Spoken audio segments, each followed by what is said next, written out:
Welcome to सजना kitchen. मेरा नाम सीमा है। सजना किचन में आज बन रहे हैं मशरूम के स्टफिंग पकोड़े। मशरूम के स्टफिंग पकोड़े बनाने के लिए मैंने यहाँ पर लिए हैं मशरूम को मैंने काफ़ी अच्छी तरह से धो लिया है। इसके ऊपर जो मिट्टी लगी रहती है उसको भी मैंने अच्छी तरह से साफ कर लिया है। अब हम कुछ इस तरह से मशरूम को साफ करेंगे। हम इस तरह से जो मशरूम में डंडी लगी रहती है उसको निकाल देंगे इस तरह से। अब इसका हम इस तरह से छिलका निकालेंगे जो कि बड़ी आसानी से निकल जाता है। हालांकि मैंने इसको काफी अच्छी तरह से साफ कर लिया है।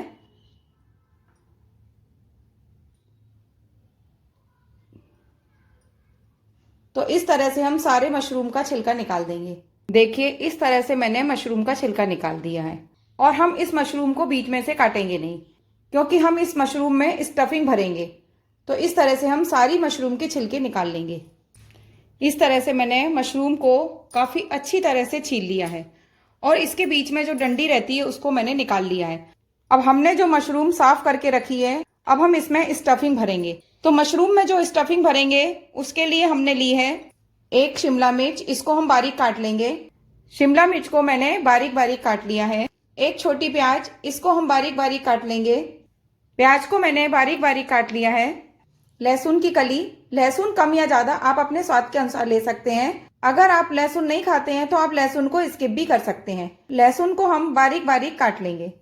मैंने यहाँ पर लहसुन को बारीक बारीक काट लिया है। 2 हरी मिर्च, हरी मिर्च को हम बारीक बारीक काट लेंगे। हरी मिर्च को मैंने बारीक बारीक काट लिया है। हरी मिर्च कम या ज्यादा आप अपने स्वाद के अनुसार ले सकते हैं। हरा धनिया, हरे धनिये को भी हम अच्छी तरह से धोकर बारीक बारीक काट लेंगे। मैंने यहाँ पर हरे धनिये को बारीक बारीक काट लिया है। मैंने यहाँ पर ली है पिज्जा सॉस, कॉर्नफ्लोर, मैदा। कॉर्नफ्लोर की जगह आप चावल का आटा भी ले सकते हैं। कॉर्नफ्लोर और मैदा हम बराबर बराबर मात्रा में लेंगे। मशरूम के पकोड़े बनाने के लिए हमें चाहिए ब्रेड क्रम्स। तो ब्रेड क्रम्स मैं घर पर ही बनाऊंगी। मैंने ब्रेड के टुकड़े करके इसको सुखाने के लिए रख दिया था, यानी कि पंखे के नीचे रख दिया था, तो ये थोड़ी सी कड़क हो गई है। अब हम इसको मिक्सर ग्राइंडर में पीस लेंगे।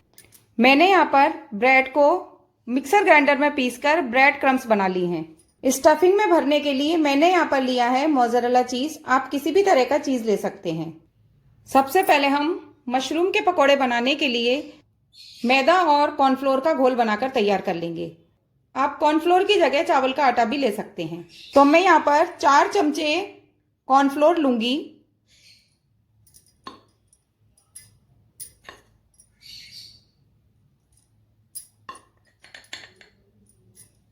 और 4 चमचे ही मैं मैदा लूंगी। चमचे ये मेरे छोटे हैं, यानी कि इसमें 2 चम्मच आती है। 4 चमचे मैं मैदा लूंगी।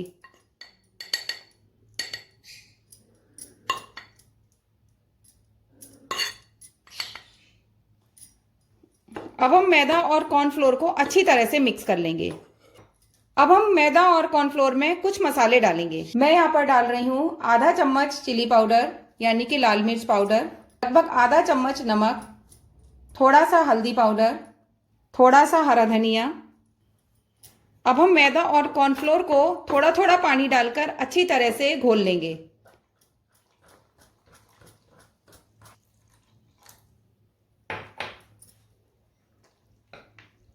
हमें मैदा और कॉर्नफ्लोर को इस तरह से घोलना है कि इसमें लम्स ना हो। देखिए मैंने मैदा और कॉर्नफ्लोर को घोलकर इस तरह की कंसिस्टेंसी रखी है। अब हम इसको रेस्ट करने के लिए रख देंगे, तो थोड़ा सा ये गाढ़ा हो जाएगा। और जब तक ये रेस्ट कर रहा है तब तक हम मशरूम की स्टफिंग तैयार कर लेंगे। आप यहाँ पर उबले आलू भी ले सकते हैं। मैं यहाँ पर 2 चम्मच प्याज, 2 चम्मच शिमला मिर्च,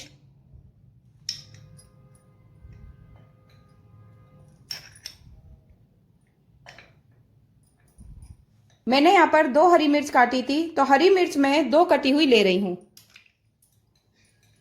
बारीक कटा हुआ लहसुन, 1 चम्मच बारीक कटा हुआ हरा धनिया,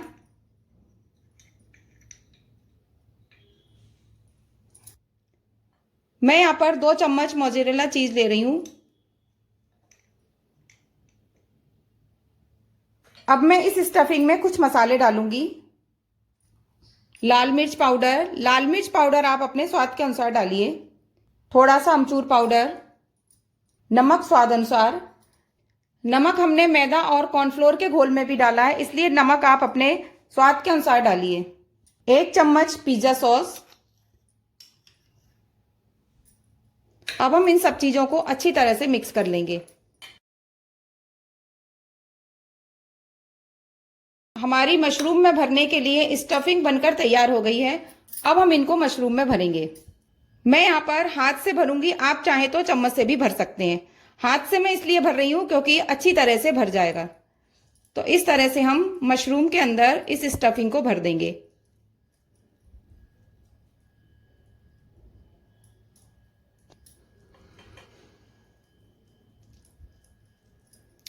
बड़ी सावधानी से भरना है क्योंकि मशरूम जो होती है वो काफी सॉफ्ट होती है, तो मशरूम के टूटने का डर होता है। तो इस तरह से दूसरे हाथ का सपोर्ट लेकर मशरूम के अंदर इस स्टफिंग को भरें।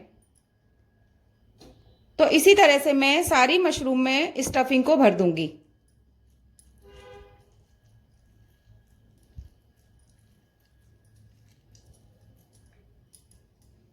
तो इस तरह से हमने मशरूम में स्टफिंग भरकर तैयार कर लिया है। अब हम इसके पकोड़े बनाएंगे। तो पकोड़े बनाने के लिए जो हमने घोल बनाकर तैयार किया है उसको हम देखेंगे।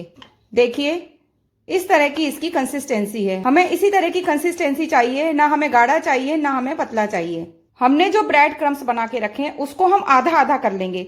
आधा आधा इसलिए कर लेंगे क्योंकि जब हम इसमें पकोड़ों को लपेटेंगे तो सारे क्रम्स जो हैं वो गीले ना हो जाएं, इसलिए हम इसमें से आधे क्रम्स को उठा के रख देंगे। जब हमें जरूरत होगी तब हम इसको यूज करेंगे। इस तरह से मैंने आधे ब्रेड क्रम्स को अलग से उठाकर रख दिया है। अब हम पकोड़े तब बनाएंगे, सबसे पहले हम तेल को गर्म करने के लिए गैस पर रख देंगे।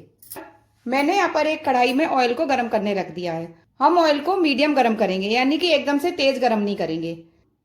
जब तक तेल गर्म हो रहा है हम मशरूम के पकोड़े बना देते हैं। देखिए, मैं यहाँ पर आपको एक बनाकर बता रही हूँ। हम इस तरह से मशरूम को लेंगे और जो हमने घोल बनाकर तैयार किया है उसमें डिप कर देंगे इस तरह से। अब हम इसको निकालकर जो हमने ब्रेड क्रम्स बनाकर तैयार की है उसमें लपेट देंगे इस तरह से।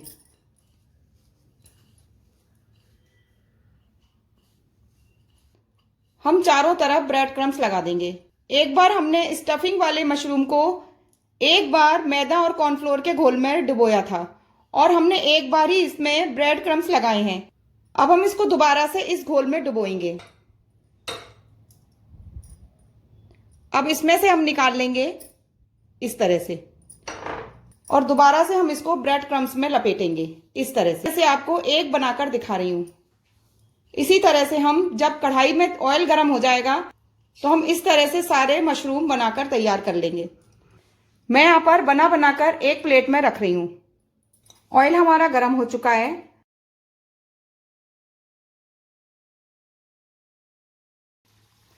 मैंने जो मशरूम को स्टफिंग भर के ब्रेड क्रम्स में लपेटकर तैयार किया था, अब हम इस तरह से सेक लेंगे। इस तरह से मैं एक एक करके जितने कढ़ाई में आएंगे उतने मशरूम को डाल दूंगी।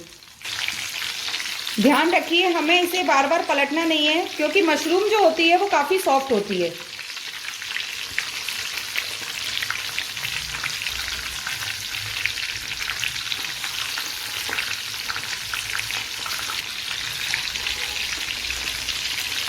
इस तरह से हम इसको मीडियम आंच पर सेक लेंगे।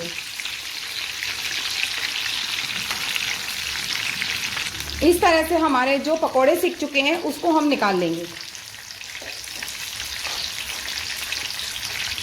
इस तरह से जो हमारे पकोड़े सिक चुके हैं उनको हम निकाल लेंगे।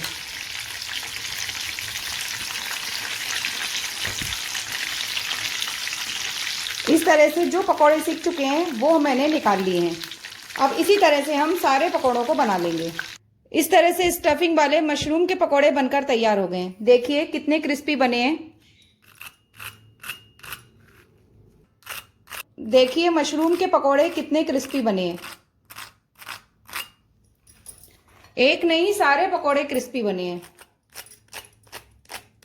सजना किचन में मशरूम के स्टफिंग पकोड़े बनकर तैयार हो गए हैं। अगर आपको मेरे द्वारा बनाए हुए मशरूम के स्टफिंग वाले पकोड़ों की रेसिपी पसंद आई हो तो आप मेरी वीडियो को लाइक करें, शेयर करें, कमेंट करें और मेरे चैनल को सब्सक्राइब करें। Thank you.